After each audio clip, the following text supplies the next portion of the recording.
చేరిందనుకుంటున్నాం ప్రభా. ఆమె భర్తను ఓదార్చండి.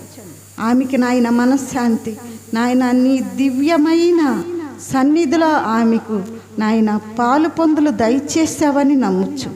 ప్రతి ఒక్కరిని వారి కుటుంబాల్లో నాయన వారి బంధుమిత్రులందరినీ ఓదార్చి దీవించమని మా ప్రభు యేసు నామములో అడుగుచున్నాము తండ్రి.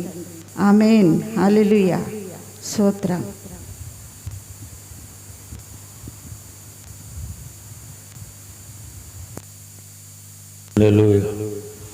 దేవుని మహాకృపను బట్టి ఇప్పటి వరకే మనం జీవాధిపతి అయిన యేసు ప్రభుని గణపరిచాం, పాటలతో మహిమపరిచాం. కొద్ది సమయం వాక్యముతోనూ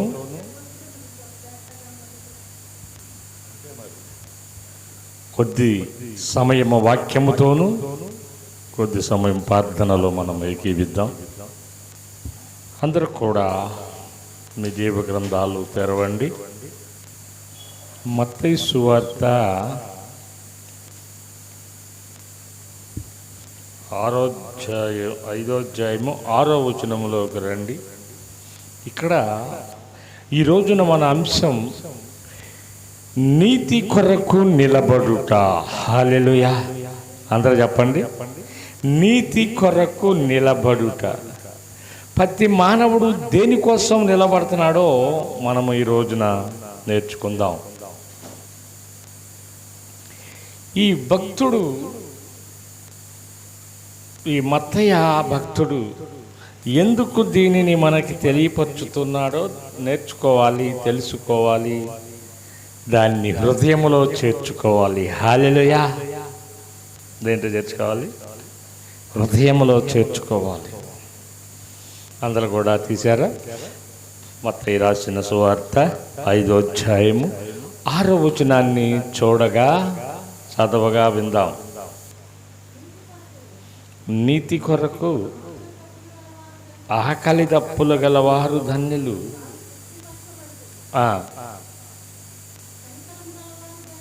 కనికరము కలవారు ధన్యులు, వారు కనికరము పొందుదురు. హృదయ శుద్ధి గలవారు ధన్యులు, దేవుని చూసేతరు. చాలు, ప్రార్థన చేసుకుందాం. పరిశుద్ధుడు అయిన దేవా, స్తుతికి పాత్రుడు అయిన మా యేసు నాథుడా, యేసు ప్రభువా, నీకు వందనాలు. నీ పక్షాన నిలబడుతున్న నీ దాసులుగా నాయన నిలబడుతున్న నన్ను నీ సిలువ చాటున మరుగుపరిచి నీ బిడ్డలతో మీరే సూటిగా మాట్లాడండి. గలిబిలాత్మను, దురాత్మ శక్తులను యేసు నామములో లయపరిచి మీరు మాత్రమే నీ బిడ్డలతో ముఖాంతి లేకుండా, మీ దాసుడు ముఖాంతి లేకుండా మాట్లాడి వారిని తృప్తిపరిచి దీవించి ఆశీర్వదించమని యేసు నామములో ప్రార్థన చేసి అడుగుతున్నాము తండ్రి. ఆమేన్. హల్లెలూయా. ఇక్కడ ఈ మత్తయ్య భక్తుడు యేసు ప్రభు అంటేనే నీతి. ఏంటి? యేసు ప్రభు అంటేనే నీతి. ఈ నీతి కోసము నిలబడినట్లుగా ఆయన పుట్టుక మనకి జ్ఞాపకం చేసుకుంటుంది. ఆయన పుట్టుక మనకి నేర్పుతుంది. ఆయన నీతిపరుడుగా పురుషుడు సహాయం లేకుండా భూమికి పరిచయం అయిన వాడు యేసు ప్రభు. దేనికి? అతడు స్త్రీ సంతానం. హల్లెలూయా. మన తండ్రి అయిన యేసు ప్రభు వారు స్త్రీ సంతానం, మనము పురుషు సంతానం. పురుషుడు లేకుండా మనము లోకములోకి రాలేదు. పురుషుడు సహాయం లేకుండా లోకాన్ని వేలుటకు, లోకాన్ని శాసించుటకు, లోకాన్ని రక్షించుటకు వచ్చిన వాడు రక్షకుడైన యేసుక్రీస్తు. హల్లెలూయా. హల్లెలూయా. నీతి కోసం నిలబడుడి. ఈ లోకంలో ప్రతి దానికోసం నిలబడుతున్నారు. పదవుల కోసం నిలబడుతున్నారు, కులాల కోసం నిలబడుతున్నారు, నాకు పెత్తనం కావాలని నిలబడుతున్నారు, నాకు పదవులు, నాకు ఆ పదవి కావాలి, ఈ పదవి కావాలని నిలబడుతున్నారు. కానీ నీతిని అనుసరించే నీతిగా బతకాలి, నేను, నా బిడ్డలు, నా భార్య, నా కుటుంబ సంబంధికులు, నా రక్త సంబంధికులు అని నిరీక్షణ కలిగి నీతిలో నిలబడలేకపోతుంది ఈ రోజున సమాజం. హల్లెలూయా. మాకు నీతి అవసరం లేదు, దుర్నీతితోనే దోచుకునే భాగ్యం కావాలి. ఎదుటి మనిషిని ఎలా మోసగించాలో మాకు కావాలి. ఎదుటి మనిషి దగ్గర ఎలా మేము దానిని స్వీకరించుకోవాలో కావాలి అని ఈ మట్టి మానవుడు, ఇంతలో కనబడి అంతలో మాయమయ్యే ఈ మానవుడు వాటి కోసమే పరుగులు తీస్తూ ఉన్నాడు, వాటి కోసమే ప్రాణాలు తీస్తూ ఉన్నాడు. ఏం చేస్తున్నాడు? వాటి కోసమే పరుగులు తీస్తూ ఉన్నాడు. రెండోది, వాటి కోసమే ప్రాణాలు తీస్తూ ఉన్నాడు, వాటి కోసమే ప్రాణం కూడా పోగొట్టుకుంటూ ఉన్నాడు. హల్లెలూయా. నేను యూట్యూబ్లో చూశాను, ట్రైన్ బాగా ఫాస్ట్గా వెళుతూ ఉంది. ఆ ట్రైన్లో ఒక సూట్ కేసుని కొట్టివేశాడు ఒక దొంగ. ఆ స్పీడ్గా వెళుతూ ఉన్న సమయంలోనే దూకగానే పక్కనే బండ ఉంది, ఆ బండ మీద పడి చనిపోయాడు. హల్లెలూయా. ఏమైంది? అతడు ఏదో సంపాదించాలి తన కుటుంబానికి తనకు అనుకున్నాడు. తనకు తెలియకుండానే ఏమైపోయింది? జీవాత్మ ఎగిరిపోయింది. హల్లెలూయా. ఇప్పుడు ఏమైపోయింది? ఆయన కుటుంబం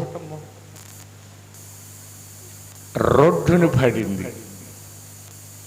దోపుడు సొమ్ము నిలవదు, మోసకరమైన జీవితము ప్రభువు దగ్గర చీకొడతాడు. నువ్వు బాప్తిస్మము పొందగానే నేను నీతిమంతుడును నీతిమంతురాలను అనుకుంటూ ఉన్నావు. నీ నీతి 24 గంటలు తండ్రి అయిన యేసు గమనిస్తూ ఉంటాడు. ఎన్ని గంటలు? కొన్ని గంటలే కాదు, మందిరంలో ఉన్న 2 గంటలు 3 గంటలే కాదు. నీవు లేచుట, పడుండుట, తినుట, కట్టుట, తిరుగుట సమస్తము చూచుతున్న దేవుడు నా దేవుడు. హల్లెలూయా. నీవు ఏమి పలుకుచున్నావో, నీ నాలుక ద్వారా ఎన్ని ఇళ్ళని తగలబెట్టుతున్నావో, ఎంతమందికి ఇబ్బందికరముగా మారుతున్నావో చూచుతున్నవాడు నా దేవుడు. హల్లెలూయా. దేనికోసం నిలబడాలి? తండ్రి రాజ్యము కోసం నిలబడాలి. ఆ పరలోకములో చేరటానికి ఆ పరిశుద్ధ రక్తంతో నిన్నుగులను కడిగి ఆయన ఇమమైన సోపుతో పరిశుద్ధమైన స్థలములోకి, పరిశుద్ధమైన గుంపులోకి ఆయన చేరిస్తే నీవు తిరిగి కుక్క వాంతి చేసుకున్నట్లు ఆ వాంతి చేసుకునే దానిని స్వీకరించటానికి వెళ్ళే ఆత్మ కలిగి ఉంటూ ఉన్నావు.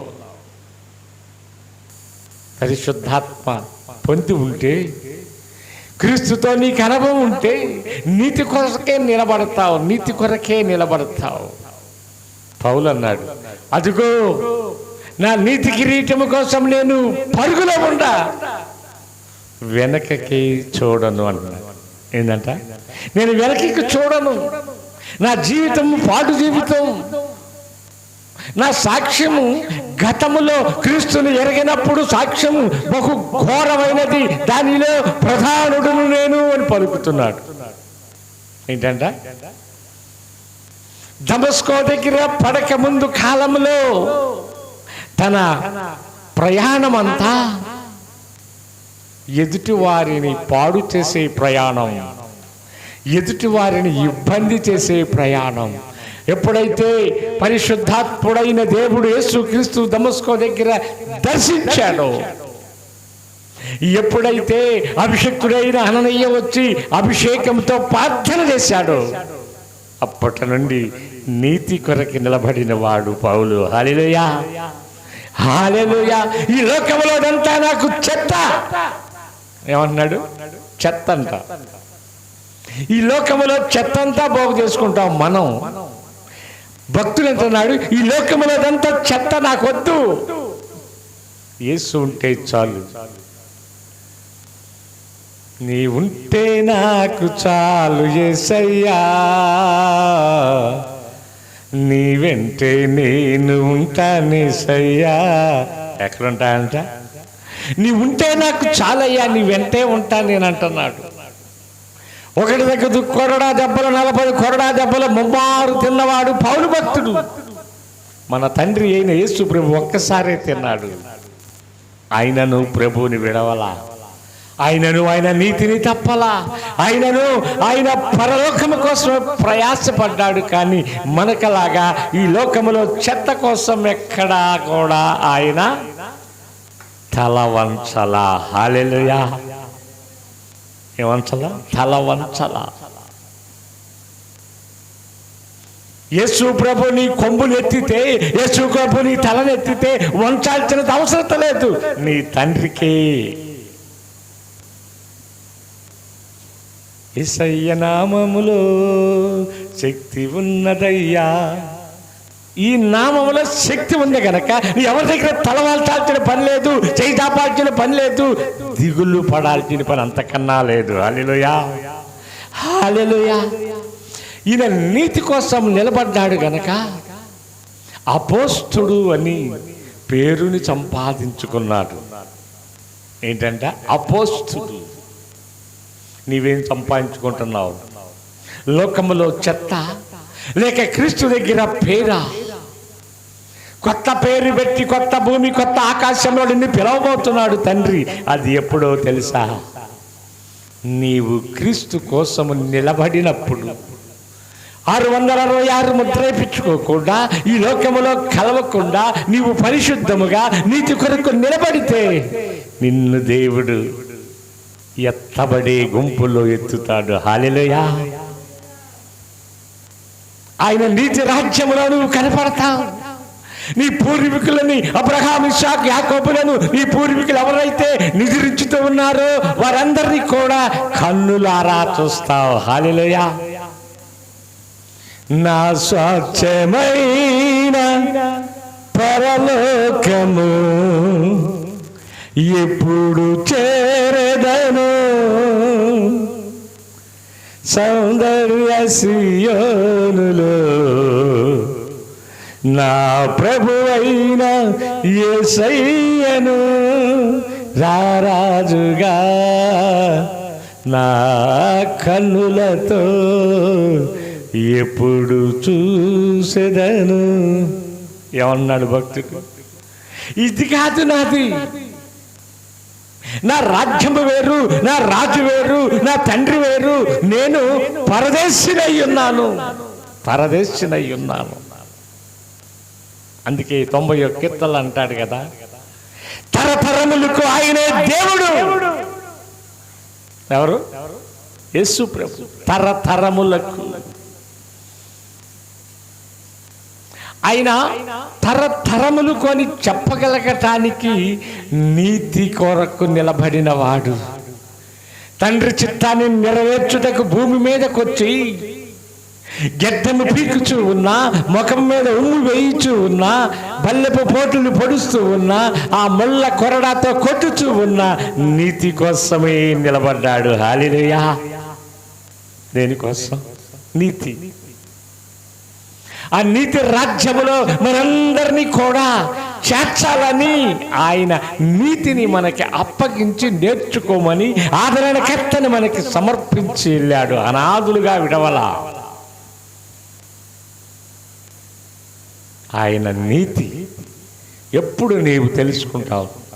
ఇంకా ఎంతకాలం ఆలస్యం చేస్తావు సహోదరి సహోదరుడా? రక్షణ పొందటానికి ఎందుకు వెనక్కి వెళ్ళిపోతూ ఉన్నావు? బాప్టిజం పొందటానికి ఎందుకు ఆగుతూ ఉన్నావు? ఇంకా సరువు చేస్తూ ఉన్నావు ఎంతకాలం? ఆయన నీకోసం 2024 నుండి నీకోసం ఎదురు చూస్తూ ఉన్నాడు, నీకోసం విజ్ఞాపన చేస్తూ ఉన్నాడు. ఓ నా కుమారుడా, ఓ నా కుమార్తె, రండి రండి అంటూ ఉన్నాడు. ఎందుకో తెలుసా? ఆయనకి నీవంటే ప్రేమ. ప్రేమలో చాలా రకాలు ఉన్నాయి. పొద్దుపూట కనపడి మధ్యాహ్నానికి పోయే ప్రేమలు ఉన్నాయి, యూట్యూబ్ ప్రేమలు ఉన్నాయి, లైవ్ ద్వారా చూసే ప్రేమలున్నాయి, బస్ స్టాండ్లో ప్రేమలున్నాయి, రైల్వే స్టేషన్లో ప్రేమలున్నాయి. ఆ ప్రేమలు కాదు నా తండ్రి ప్రేమ, శాశ్వతమైన ప్రేమ. ఇంతకుముందు వాడింది కదా పాస్టమ్మ గారు, ప్రేమాపూర్ణుడని. ప్రేమ కలిగిన వాడు నా తండ్రి.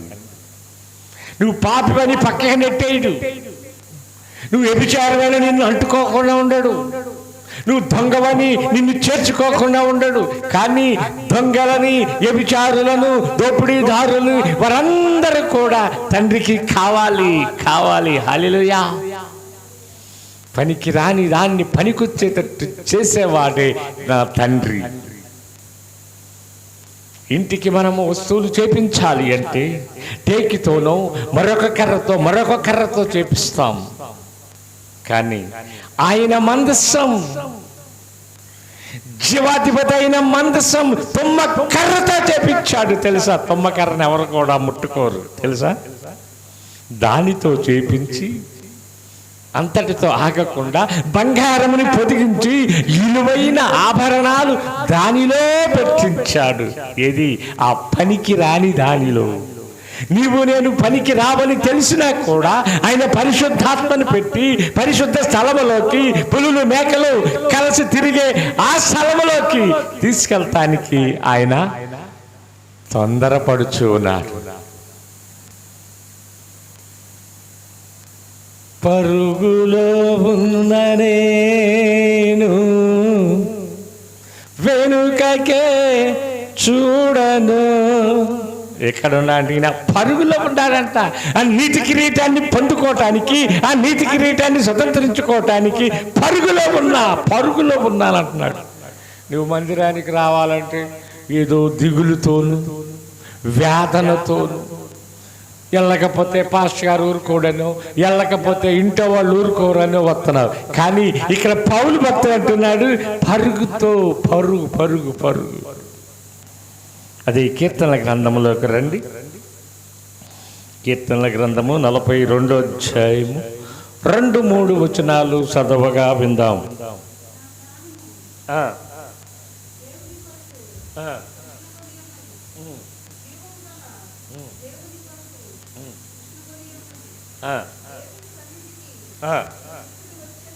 హల్లెలూయా.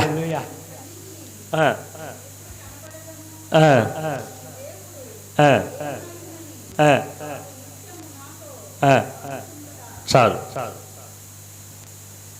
ఇక్కడ ఎంత ఆశ ఉందో ఈ దాసుడికి చూడు.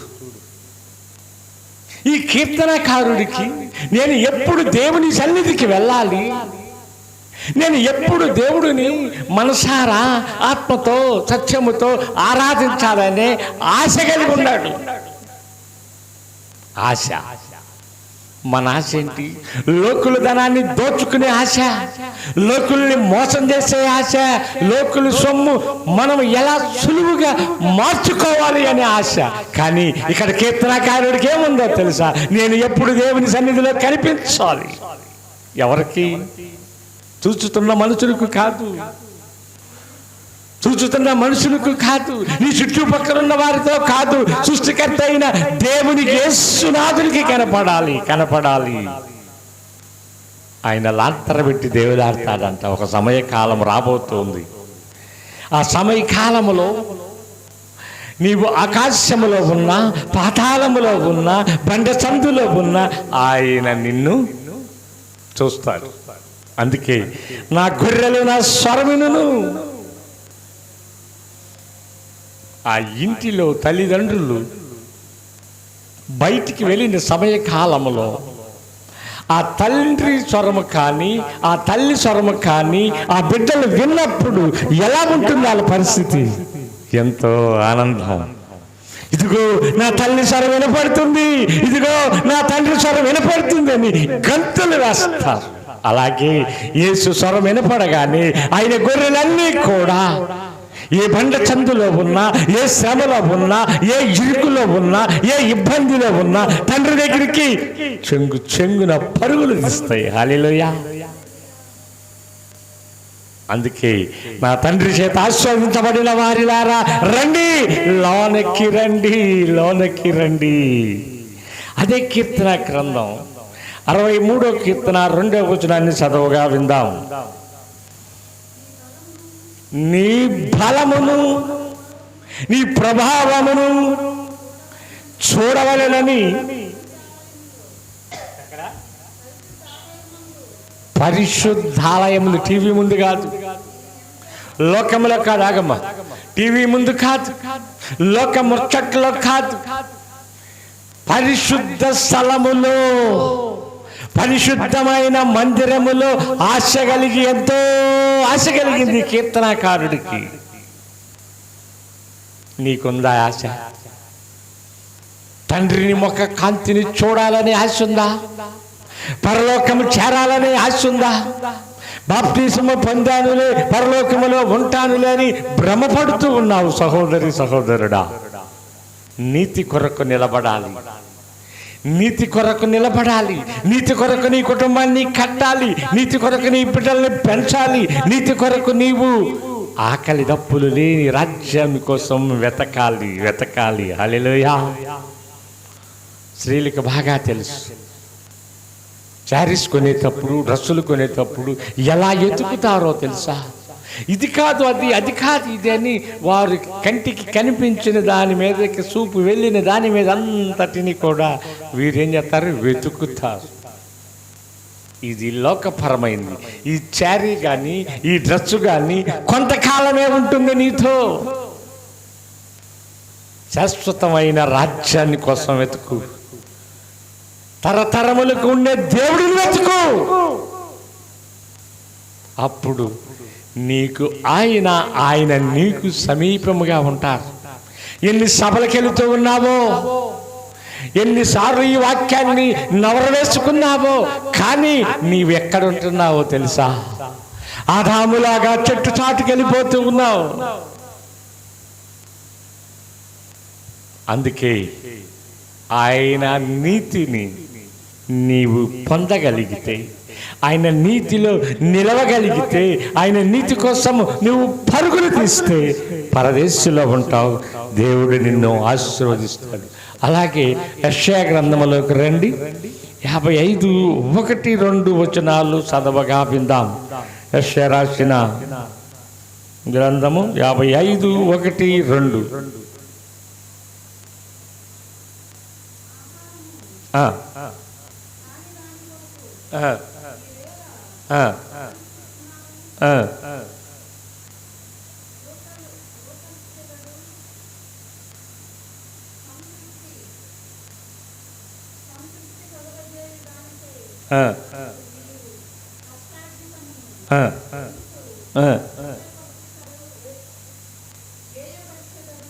చాలు చాలు చాలు చాలు చాలు.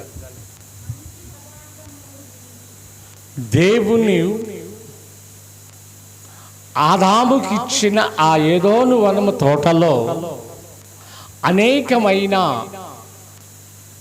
ఈ రోజున మనము బలము కోసమని, ఆరోగ్యం కోసమని ఈ కరుణ ఒక పాఠం నేర్పిపోయింది మనకి. డ్రై ఫుడ్స్, ఏంటిది? డ్రై ఫుడ్స్ తినండి, జావ తాగండి, అది చెయ్యండి, ఇది చేయండి అంటే ప్రాణము కోసం అనేకమైన చేస్తున్నాం. దేనికోసం? ప్రాణము కోసం. లూకాసు వార్తలో ఒక ధనవంతుడు కూడా అంటాడు, తన ప్రాణానికి చెప్తూ ఉన్నాడు, ఓ నా ప్రాణమా, నీ కోసము ఇదిగో కొట్లు పెద్దవి కట్టించాను, ఈ బల్ల మీద అనేక పదార్థాలను సిద్ధపరిచాను, తినుము సుఖించుము అంటున్నాడు. హల్లెలూయా. దేనికి చెప్తున్నాడు? ప్రాణానికి చెప్పుకుంటున్నాడు. ఈ ప్రాణము ఎవరిది? ఈ ప్రాణము ఎవరిచ్చారు నీకు? నీ తల్లిదండ్రులు ఇచ్చింది కాదు, లేక నీకై నీవు కొనుక్కుంది కాదు, లేక నీకు నీవు సంపాదించింది కాదు. దేవుని కృపాభాగ్యముతో, దేవుని కరుణా సంపన్నుడు కనుక ఆ ప్రాణమును నీకు ధారపోశాడు. హల్లెలూయా. ప్రాణమిచ్చిన యేసుని గణపరచకుండా ఇంతలో కనపడి అంతలో మాయమయ్యా ఈ ప్రాణం కోసమే నీవు వేకిలి పడుతూ ఉన్నావే అని దేవుడు అడుగుతూ, ఓ ఎర్రివాడా, ఓ ఎర్రివాడా, ఈ రాత్రి కాలములో నీ ప్రాణమును అడిగితే ఇవన్నీ ఎవరి అవుతాయి? అదే భక్తుడు, కీర్తనకారుడు, భక్తుడైన దావీదు అంటున్నాడు, ఓ నా ప్రాణమా, 103వ కీర్తన అంటాడు, ఓ నా ప్రాణమా ఎందుకు నీవు కుంగిపోతూ ఉన్నావు? యెహోవా చేసిన ఉపకారాలు, యెహోవా మనకి చేసిన మేలులు మర్చిపోకు. ఇప్పుడు మానవుడు ఊరినే మర్చిపోతున్నాడు, ఊరికే మర్చిపోతూ ఉన్నాడు. ఈ కరుణ నుండి తప్పించాడంటే దేవుడు నన్ను అని 2 నిమిషాలు తప్పితే తర్వాత మర్చిపోతూ ఉన్నాడు. నేను బతికాను అంటే నా బలం, నేను బతికానంటే నేను వాడిన మెడిసిన్, నేను బతికానంటే మంచి డాక్టర్ దగ్గర చూపించుకున్నా, నేను బతికానంటే మాస్కో పెట్టుకున్నా, నేను బతికానంటే శానిటైజర్తో కడుక్కున్నా, నేను బ్రతికానంటే డ్రై ఫుడ్ వాడా, హల్లెలూయా అని ప్రాణానికి చెప్పుకుని భ్రమపడే ఆత్మతో తృప్తి పడుతూ ఉన్నావు భక్తుడు. అందుకే నీవు చేసిన ఉపకారాలకి నేనేం చెయ్యాలయ్యా? ఒక్క క్షణము నీవు ఆగిపోతే, ఒక్క క్షణము నీ గుప్పుడిని పట్టుకుంటే నేనేమైపోతాను? నేను నీ దయ వలనే ఉన్నాను ప్రభువా, నీ కృప వలనే నేనున్నాను ప్రభువా. అందుకే నీ నీతి కోసము, నీ రాజ్యం కోసము వెతుకుతున్నా. వెతికే ఆశ, ఆలోచన నీకుందా? ఇప్పుడు నీ పిల్లలు ఇంటర్మీడియట్ 10th క్లాసు పాస్ అయినా ఈ పిల్లల కోసం ఏం వెతుకుతావు ఇప్పుడు తెలుసా? నువ్వు మంచి కాలేజీ ఎక్కడుంది, లేక మంచి ఉపాధ్యాయులు ఉన్న ఏ ప్రాంతంలో ఉన్నారు, ఏ కాలేజీలో ఉన్నారు, ఏ స్కూల్లో ఉన్నారని వారిని అక్కడ చేరిస్తే నా పిల్లలు కలెక్టర్లు అవుతారు, డాక్టర్లు అవుతారు, ఇంజనీర్లు అవుతారు అని ప్రయాసపడుతున్నావు. మంచిదే కాదని అంటలా, కానీ దానితో పాటు ఏముండాలో తెలుసా? దేవుని భక్తిని నీవు నీ బిడ్డలకు అలవర్చాలి. అయ్యా నా కుమారుడా, మన కోసము మన తండ్రి అయిన యేసు ప్రభు పరలోకము నుండి దిగివచ్చి ఆయన రక్తాన్ని చిందించాడని చెప్తావా?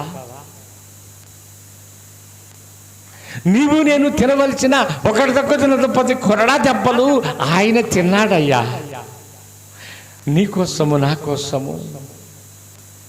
ఆ పాలు కారే ఆ పాదాలకి రక్తంతో నడిచాడయ్యా అని నీ పిల్లలకు చెప్తావా? చెప్పగలవా? అదే మత్తయి సువార్తలోకి రండి. మత్తయి సువార్త 6వ అధ్యాయము 33, 34 చూసుకుని మనము ఈనాటి కార్యక్రమాన్ని ముగించుకుందాం. కాబట్టి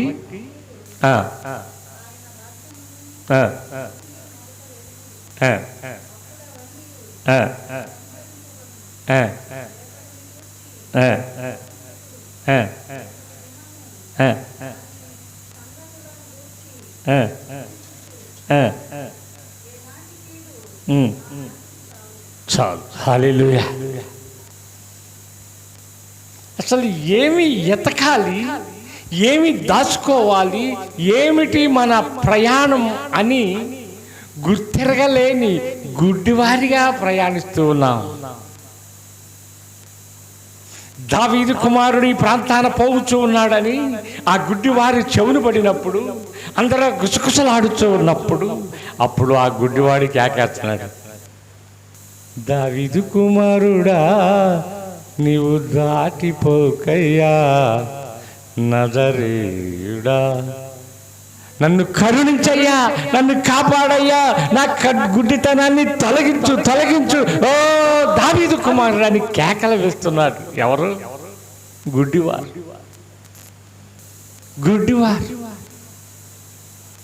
మనకన్నీ ఉండి కూడా ఉపవాస ప్రార్థన అంటే తెలియని స్థితిలో, విజ్ఞాపన ప్రార్థన అంటే తెలియని స్థితిలో, సంపూర్ణ రాత్రి ప్రార్థన లేక పునరుద్ధాన ప్రార్థనలో కూడా నిలవలేని దౌర్భాగ్య స్థితిలో ఉన్నాం మనం ఈనాడు.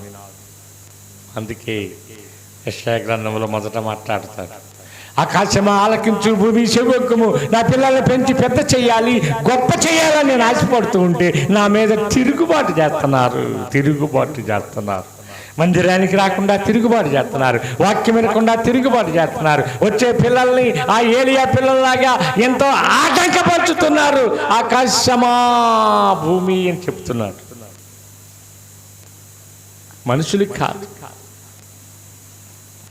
ఈ మనుషులు మాయమయ్యే మనుషులు, ఈ మనుషులు మాట తప్పే మనుషులు, ఈ మనుషులు మట్టికి మార్చబడే మనుషులు. ఆయన యుగయుగాలకు ఆయనే దేవుడు, తరతరాలకి ఆయనే దేవుడు గనక భూమికి ఆకాశానికి చెప్పి వీరికి బుద్ధి చెప్పేవారెవరు? గాడిద ఎక్కడికి వెళ్ళాలో తెలుసు, ఎద్దు ఎక్కడికి వెళ్ళాలో తెలుసు. నోరు లేని వెలుచు ఉన్నాయే, నోరుండి అన్నీ ఉండి నీవు ఎంత దౌర్భాగ్యతలో ఉన్నావో, ఆకాశమా ఆలకించువే నా పిల్లల భవిష్యత్తుని అంటున్నాడు. అలా కాకుండా ఆయన నీతిని, ఆయన రాజ్యాన్ని ఎత్తుకుదాం. మోకాళ్ళ మీదకి రండి, అందరూ కూడా ప్రార్థన చేద్దాం. అందరూ మోకాళ్ళ మీదకి రండి, పాస్టమ్ గారు ప్రార్థనలో నడిపిస్తారు.